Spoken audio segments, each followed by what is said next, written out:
Everyone, বিধাতা creation চ্যানেলে তোমাদের ওয়েলকাম।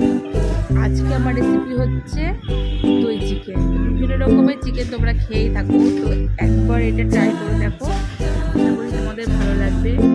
তো এখানে দই চিকেনের জন্য আমি একটা মিডিয়াম সাইজের আলু কেটে নিয়েছি 4 টুকরো করে, আর এখানে 3টে পেঁয়াজ ভালো করে আমি দিয়ে কুচি রেখেছি। যেহেতু বাঙালি আলু তো লাগবেই, তার জন্য বেশি আলু দিইনি, একটাই আলু দিচ্ছি, সেটাকে 4 টুকরো করে। আর এখানে 750 গ্রাম চিকেন আছে আমার, তো এর মধ্যে 4টে লেগ পিস নিয়েছি।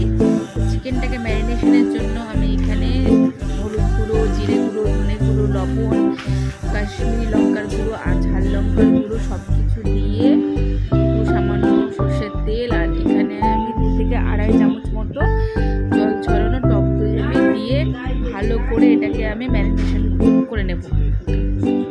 যত ভালো করে ম্যারিনেশন হবে চিকেন থেকে, তত তেল রিলিজ হবে আর তত খেতে এটা সুস্বাদু হবে। তো এবার দেখো আমি কীভাবে এটাকে ম্যারিনেশন করে নিচ্ছি। প্রত্যেকটা মাংসর গায়ে যেন মশলাগুলো যেন ভালো করে মাখানো হয়, তাতে করে মশলাগুলো ভালো লাগবে। আর চিকেনগুলোকে আমি এখানে একটু চাকু দিয়ে একটু কাটি করে নিচ্ছি, তাহলে কী হবে, মশলাগুলো চিকেনের ভেতরে ঢুকে যাবে এবং খেতেও সুস্বাদু হবে। দেখতেই পাচ্ছ এখানে ভালো করে আমি চিকেনটাকে ম্যারিনেশন করে নিয়েছি, আর এটাকে আমি আধা ঘন্টার জন্য রেস্টে রেখে দিয়েছিলাম। তো আধা ঘন্টা পর ফিরে এসে এই অবস্থায় হয়ে নিচ্ছি।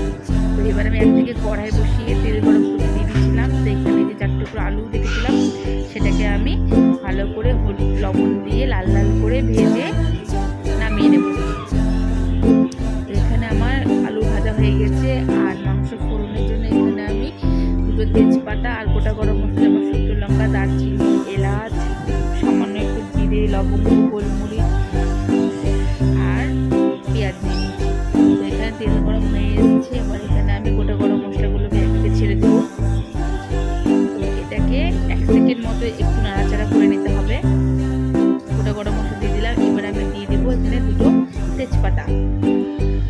তেজপাতাগুলো দিয়ে ফ্লেমটাকে একদম লোতে রেখে আমি এটাকে 1 সেকেন্ড মতো নাড়াচাড়া করে নেবো। এবার তারপর যখন নাড়াচাড়া হয়ে যাবে, এরপর আমি পেঁয়াজটাকে তেলের মধ্যে দিয়ে দেবো। পেঁয়াজটাকে ভালো করে লাল লাল করে ভেজে দিতে হবে। এটা মিডিয়াম ফ্লেমে, হাই ফ্লেমে করলে পেঁয়াজটা পুড়ে যেতে পারে, খেতেও ভালো লাগবে না। তো এটাকে আস্তে আস্তে লো ফ্লেমে আমি হালকা ব্রাউন কালার করে আমি এটাকে ভেজে নেব।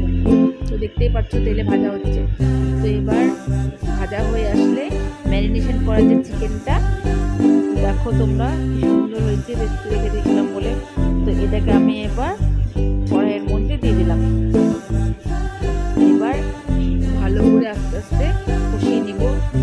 যেহেতু দই দিয়েছি, এর মধ্যে অনেক তেল বেরোবে দই দেওয়ার পরে।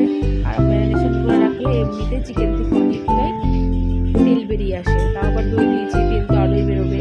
তো এবার এটাকে আমি ভালো করে, যতটা সম্ভব ভালো করে মিডিয়াম ফ্লেমে রেখে ভালো করে চিকেনটাকে কষিয়ে যেতে হবে। যতক্ষণ না তেল বেরিয়ে আসে ততক্ষণ আমাদের চিকেনটাকে কষিয়ে যেতে হবে। এবার চিকেনটা মোটামুটি কষানো হয়ে আসলে এই পর্যায়ে আমি আলু দিয়ে দিয়েছি। যেহেতু আলুটা হালকা আমি লাল করে ভেজে নিয়েছিলাম, আলুটা পুরো সেদ্ধ হয়নি, তো আগে থেকে দিয়ে দিলে আলুর মধ্যে নুনটাও ঢুকে যাবে আর মশলার সাথে বেশ মাখামাখা হয়ে যাবে আর সেদ্ধ হয়ে যাবে। তার জন্য আমি এটাকে কিছুক্ষণ জন্য 10 মিনিটের জন্য ঢেকে দিয়েছিলাম। এবার ঢাকা খোলার পর আলু মোটামুটি সেদ্ধ হয়ে গেছে, চিকেনও প্রায় সেদ্ধ হয়ে এসছে। এই যে তোমাদেরকে আমি খুন্তি দিয়ে রেখে দিচ্ছি কেটে, এই যে দেখতেই পাচ্ছ চিকেন কিন্তু একদম পুরো সেদ্ধ হয়ে গেছে। এবার এই পর্যায়ে আমি এখানে জল অ্যাড করবো। এই যে দেখতে পাচ্ছ এখানে অল্প পরিমাণে আমি জল অ্যাড করে দিচ্ছি। এবার জল অ্যাড করছি। এই পর্যায়ে একটু লবণটা একটু তোমরা দেখে নেবে, লবণ কম হতে পারে, যে যেমন খাও সেরকম একটু লবণ দিয়ে নেবে যদি লাগে।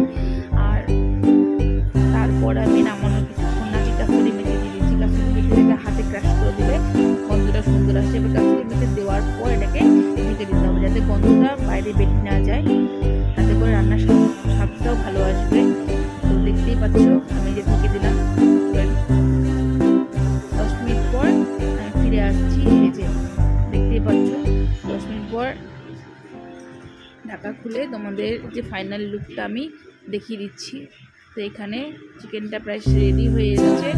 আর গ্যাসের ফ্লেমটাকেও আমি অফ করে দেবো। এবার একটা আমি বাটির মধ্যে এটাকে নামিয়ে নিব। তো আমার রেসিপিটি যদি তোমাদের ভালো লেগে লেগে থাকে, আমার ভিডিওটি যদি ভালো লেগে থাকে চ্যানেলটিকে সাবস্ক্রাইব করে লাইক, কমেন্ট আর শেয়ার করে দিও।